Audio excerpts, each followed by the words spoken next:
Domestic violence act में wife को एक राइट दिया गया है कि आप राइट ऑफ रेजिडेंस मांग सकती हो, यानी अपने पति के घर में आपके रहने का अधिकार है। अब सवाल ये उठता है कि अगर पति की डेथ हो जाए तो क्या वही वाइफ सास ससुर की संपत्ति पर अधिकार मांग सकती है रहने का as a right of residence, या फिर अगर वो कभी रही नहीं है उनके साथ तो क्या वो एप्लीकेशन मूव कर सकती है। ये बहुत सारी समस्याएं इस देश में थी। Ultimately honourable supreme court of India ने एक लैंडमार्क जजमेंट में इस बात को बहुत हद तक क्लियर कर दिया और बता दिया कि इस केस में क्या होना चाहिए। आज के इस वीडियो में हम जानेंगे उसी जजमेंट के बारे में और आपको बताएंगे कि क्या एक वाइफ का अपने father in law mother in law की प्रॉपर्टी पर अधिकार है, क्या वो राइट ऑफ रेजिडेंस मांग सकती है या नहीं। Welcome back to the channel. मैं हूं आपका अपना वकील दोस्त एडवोकेट नमन मनोहर और आप मेरे साथ देख रहे हैं लीगल शॉर्ट्स, वो चैनल जो आपको देता है कानून जुड़ी हर छोटी से बड़ी जानकारी और आपको जागरूक करता है अपने अधिकारों के लिए। आइए शुरू करते हैं आज का ये खास वीडियो।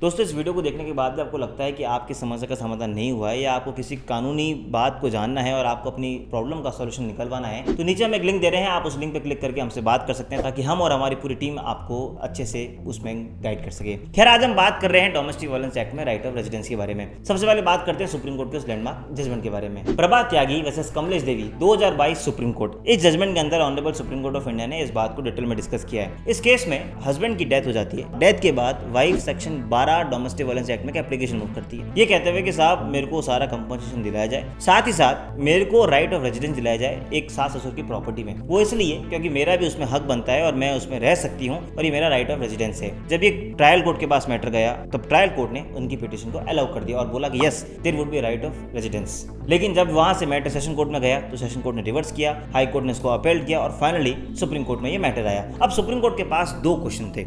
तो पहले इशू पे सुप्रीम कोर्ट को डिसाइड करना था कि क्या एक वाइफ का हक बन सकता है father in law mother in law की प्रॉपर्टी पे डोमेस्टिक वायलेंस एक्ट में जब उसके हस्बैंड की डेथ हो गई हो और जब वो उस घर में रही भी नहीं हो। तब सुप्रीम कोर्ट ऑफ इंडिया ने कहा कि दो तरह की रेजिडेंस होती है, एक होता है एक्चुअल रहना और एक होता है कंस्ट्रक्टिव रेजिडेंस। यानी एक आप सच में रहे हो उस प्रॉपर्टी में और आप हक मांग रहे हो, और एक होता है कंस्ट्रक्टिव जब आप नहीं भी रहे हो तो ऐसा माना जाएगा, इट वुड बी डीम्ड कि आप उस घर में रहे हो। तो सुप्रीम कोर्ट ऑफ इंडिया ने बोला कि डोमेस्टिक वायलेंस एक्ट जो एक्ट बनाया गया था वो एक वेलफेयर एक्ट है, वो महिलाओं की सुरक्षा के लिए। इसलिए अगर हम इस बात को ये हेल्ड करें कि अगर आप एक्चुअल में रहे हो सास ससुर के साथ तो ही आपको हक मिलेगा, तो शायद इस एक्ट को हम डिफीट कर देंगे। इसलिए सुप्रीम कोर्ट ऑफ इंडिया ने कंस्ट्रक्टिव रेजिडेंस के कॉन्सेप्ट को फॉलो करते हुए इस बात को क्लियर कर दिया कि भले ही वो बहू या जो वाइफ है वो अगर उस घर में नहीं भी रही है सास ससुर के साथ तो भी उसका डोमेस्टिक वायलेंस एक्ट में अपने सास ससुर की संपत्ति पे अधिकार रहेगा अगर उसके हस्बैंड की डेथ हो गई है, क्योंकि एक कंस्ट्रक्टिव रेजिडेंस का कॉन्सेप्ट है और हम उसको अलाउ करेंगे। तो पहली बात तो सुप्रीम कोर्ट ने क्लियर कर दी। तो अगर आपके साथ भी ऐसा है और अगर आप एज ए लेडी हैं और अगर आपको लगता है कि हस्बैंड आपके नहीं रहे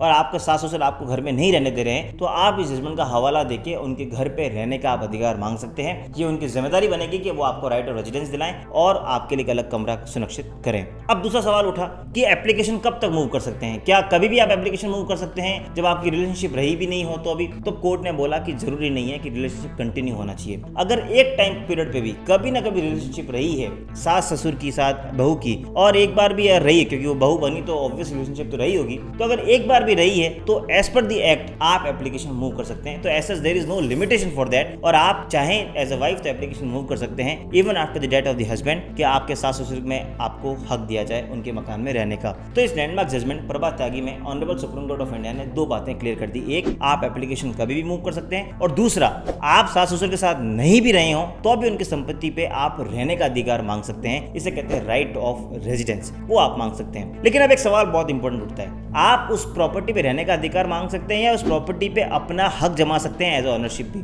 उसके लिए आपको हमारा नेक्स्ट वीडियो देखना पड़ेगा, क्योंकि आज हमने बात की सिर्फ राइट ऑफ रेजिडेंस के बारे में। रहने का अधिकार होना अलग है और उस पर ऑनरशिप क्लेम करना अलग है। ऑनरशिप पे क्लेम कर सकते नहीं कर सकते वो हम जानेंगे नेक्स्ट वीडियो में, वो भी एक लैंडमार्क जजमेंट के साथ। मिलते हैं उस वीडियो में, तब तक के लिए जय हिंद जय भारत।